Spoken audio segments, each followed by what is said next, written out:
So today I'm actually going to talk to you guys about communication.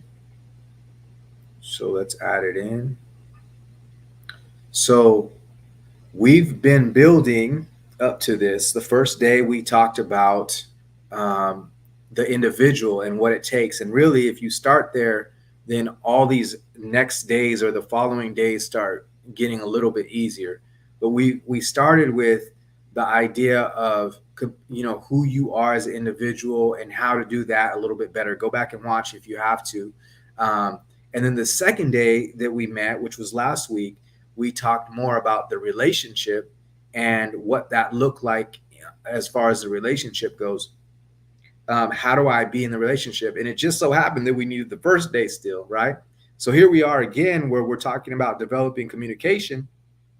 And now we need, we still need the first day, right? So if you haven't already, please go back and watch that information as much as possible. Try to stack it on to these. So here we are at Thriving Couples Communication, and I want to give you some things that are not like status quo, things that aren't that you can't just go look up and say, what's the best way to communicate I statements, right? We're not doing that kind of thing.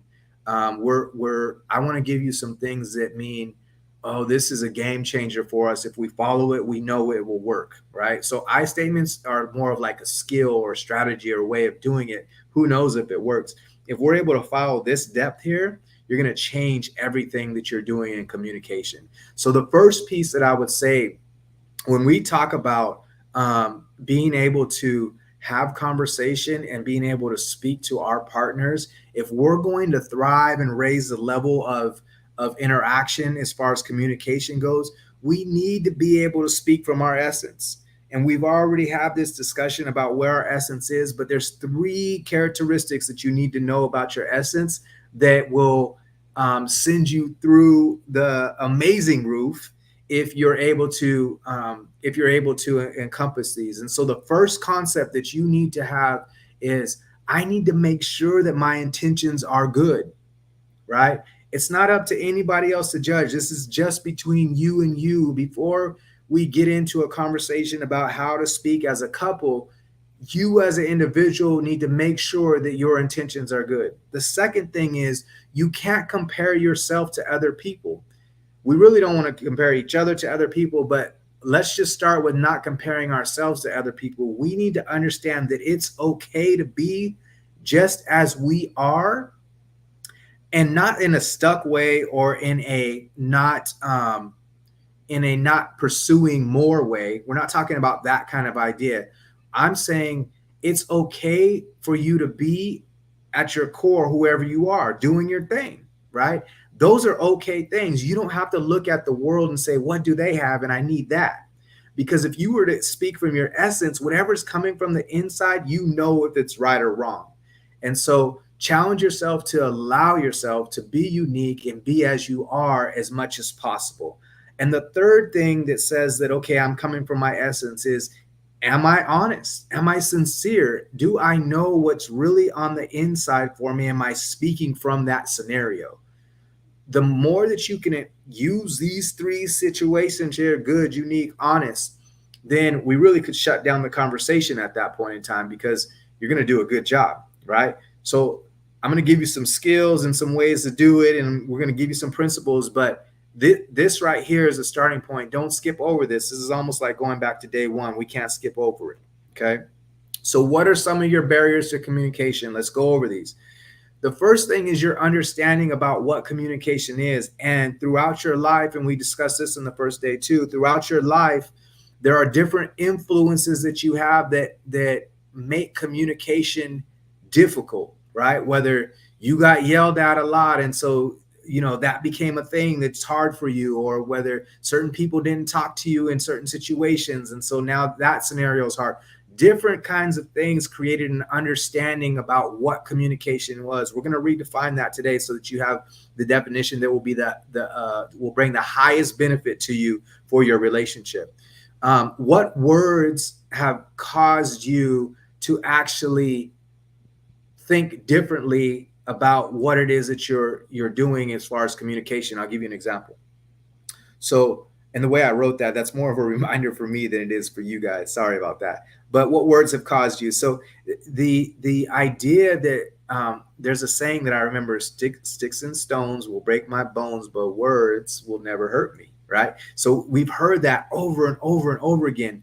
And so, in some way or in some sense, that makes us devalue the amazingness and the possibilities that communication can do in our relationship, because we start to think of words like that. And so what we needed to know at that time, a good replacement for that concept, is that, man, it is possible that words are meaningful and they're hurtful, but the truth is, if I know who I am, then I have less to do with the words that are being spoken to me, right?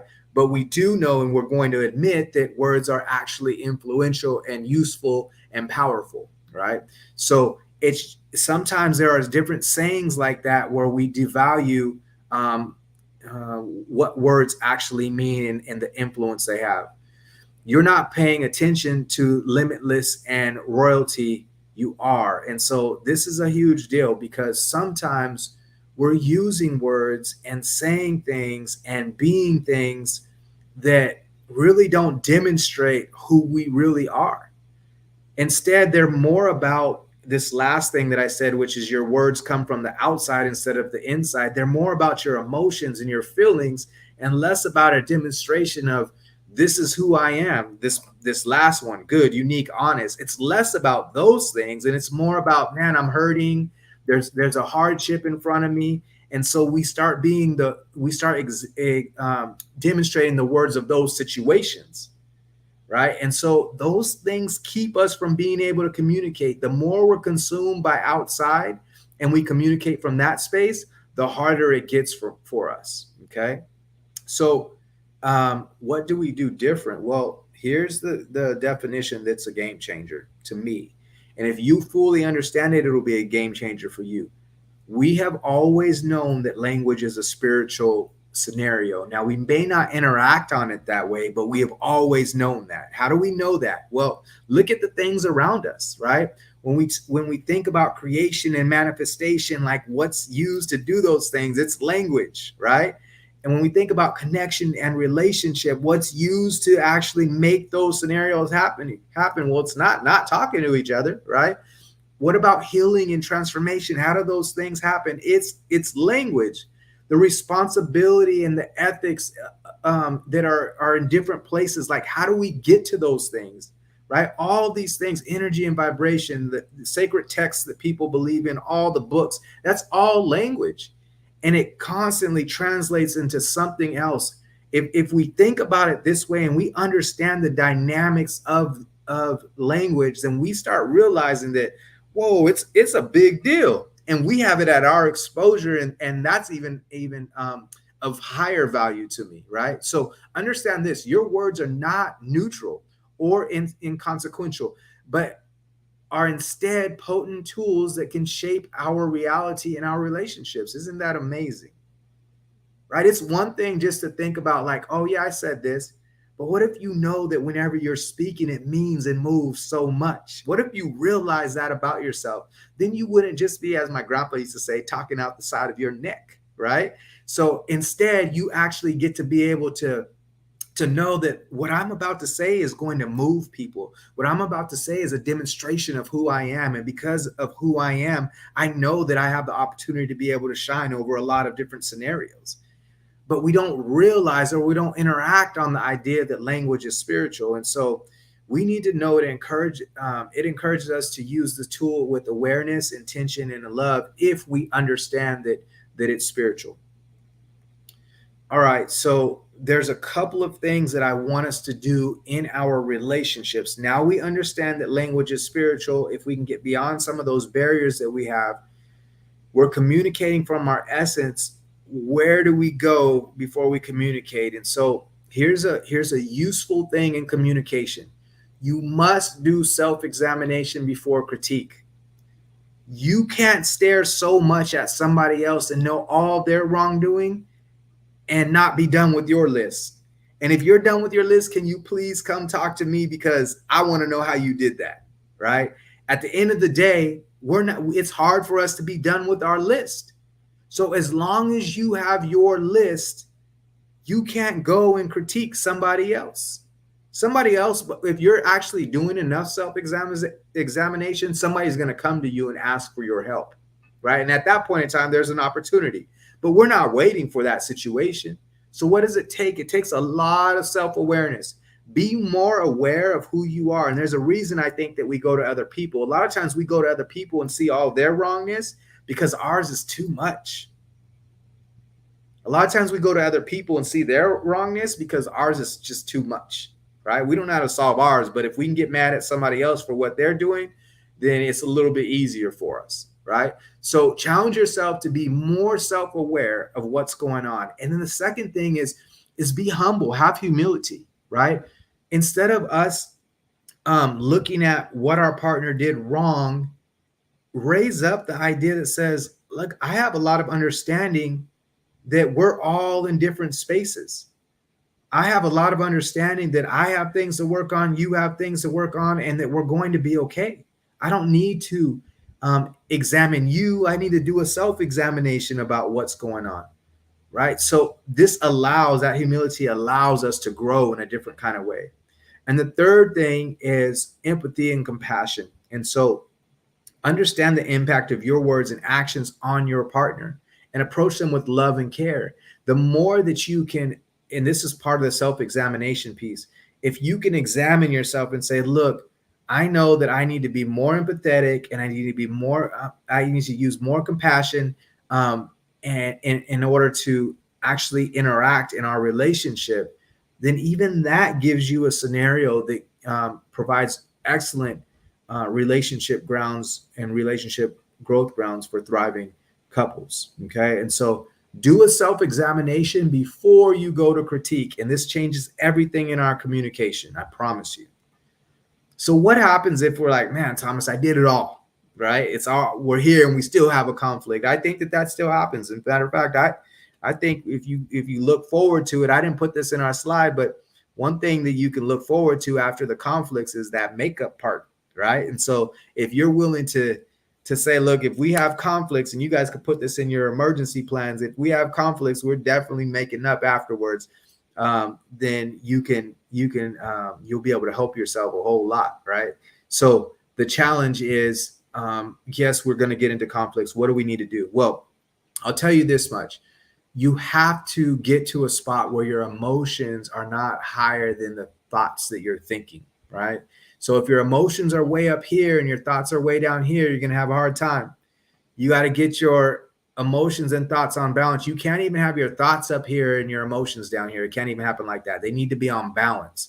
And the more they're on balance or closer to a balance, then you can start interacting with each other. Then you can go to try to resolve the conflicts, because a lot of times we're not making headway on our conflict resolution because we're not making emotional sense. You might be making sense to me, but it doesn't feel good to me. So it's hard for me to go with you. Change that over by being able to get in a space where it says, I need to get some calm down space. All right. The second thing is to address the issue promptly and privately. Can you address the issue as soon as possible? I don't want to put the issue promptly, and you don't need to have your partner do that. Everybody knows what their prompt is, right? So you don't have to say, oh, Thomas said we need to hurry up and get to this interaction and solve this conflict. No. Like, promptly means as soon as we can, but we don't need to add another pressure in our scenario. But we're not going to do it in front of everybody, right? It's a private interaction, not in front of your kids, not in front of family members, not in front of friends. That's not the time, right? That's definitely not the time. You're not going to create a good communication scenario in that situation. And the third step, take responsibility for how you feel without blaming or insulting. A lot of people try to use I statements here. I'm not a fan of I statements. The reason I don't like I statements is because they're sneaky blames, just with an I in front of them. Like, I don't feel very well when you do X, Y, and Z. That's a blame, right? I don't want to blame, and I don't want to insult. So I don't want to say, like, you don't know that, right? That's an insult, like saying you're too stupid to figure it out, right? So I want to take responsibility for how I feel. What does that look like? It looks something like this. Look, I notice myself getting upset every single time this situation happens. And I really want to work on that. I mean, you could be my accountability partner, but my idea here is that I want to be better at responding no matter where you're at. And so I actually don't want you to change yet. I want you to stay in the same spot because that helps me to grow. If you're willing to keep doing that, then I'm able to grow in this scenario. And so I take full responsibility for the feelings and the experience that I'm having, and I'm trying to get better and work on it. And if you need anything from me, I'm going to try to be there for that as well. Right. So that's taking absolute responsibility for how you feel, instead of us being able to blame and insult somebody else. Okay. The fourth thing is actively listen. And so, can I not only say, right? Can I actually let them know I get you and I hear what you're saying and I'm with you, right? And a matter of fact, let me clarify that you're saying X, Y, and Z, and I'm not convinced that you're saying it, but I want to let you know that this is what I think you're saying. Is that what you're saying, right? And they can give you a, yeah, that's, yes, you got it, right? Or no, it's more like this. Okay, I got that. I got that distinction you made actually, right? So actively listen. The fifth thing is ask for their perspective. Now, this is where the magic happens to me. I think that if we're willing to ask for perspective in our relationship, then we're less likely to be hard up on each other about what you did and did not do. What I mean by that, if I say to my partner, I say, look, I kind of want to know what you think about that scenario, or what you're seeing in this about me or about another scenario. And so I'm really wanting to know, can you give me your real about that? And if they're willing to give you your real and you've built that in your relationship, then that's the time where we actually get to talk to each other about the things that we have that are hard for each other, right? The sixth thing, seek a compromise. So you want to make sure that you're not looking to win and instead you're looking to get somewhere together, right? A lot of times we're looking to win. So we're not focused on getting somewhere. We're just looking to get somewhere together. Or we're a lot of times we're not seeking the compromise. We're just looking to win the scenario. We want to flip it over and make sure we're saying, how do I compromise in this situation, right? How do I move closer to a compromise? Not how do they move closer to the compromise? How do I do that, right? And then the seventh one is agree to a resolution or the next steps. And so sometimes it's not actually a full-on compromise, but let's just come up with a resolution. I'm going to say that you believe that way and I believe this way, or this is your perspective of the building. You may be on that side and I'm on that side, but we'll agree that we're at the same building. We're making the same kind of battle. Here's our resolution, right? And then do a follow-up. Let me check in with you a couple of days later and say, and see, what's gone on for you in the last week since we came up with that resolution. Are you good? Does that work for you? Does it work for us? I want to be able to talk about that by following up. The ninth one is seek external support if necessary. So if you need counseling or if you need some other kind of support, sometimes, like I was mentioning earlier, it's good just to be able to have a coach or somebody who can talk us through how to resolve certain conflicts. The 10th one is use your love rep, and we'll talk about this in a second, I believe. So I'm not going to go too much into it, but that's the person that you will follow. And then the 11th thing is know when to let go. Sometimes you just have to let go. Sometimes what we have in our life in a certain moment has been so much that we're arguing with a person, or we're trying to get that person to believe and see certain things that they just can't believe and see at that moment. And that doesn't make you right or them wrong, or them right and you wrong. The truth is they're just not there, or you're not there, or whatever that scenario is. And so we have to just let go. There's nothing bigger than the love that we're going to give. And so if we keep in our mind, and that's actually a principle behind a lot of these concepts, is to be loving first, right? And so if you can keep in your mind the idea, like the most important thing is for me to keep the love, then that helps you to know when to let go a little bit more. All right, so I want to give you guys some tools that you can have that I think will be useful if you put them in your relationships. The first one is regular check-ins. If you can create a routine that will actually help you to have a conversation that allows for the expression of feelings and concerns, then you already have that in place, and you're going to reduce the amount of conflicts that you're going to have. Okay.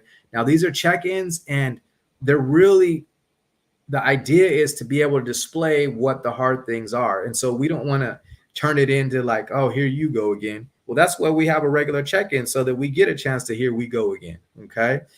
Use the use of a peace pause. And so when conversations get heated, take a peace pause. And we talked about this in the beginning. That's one of the first steps.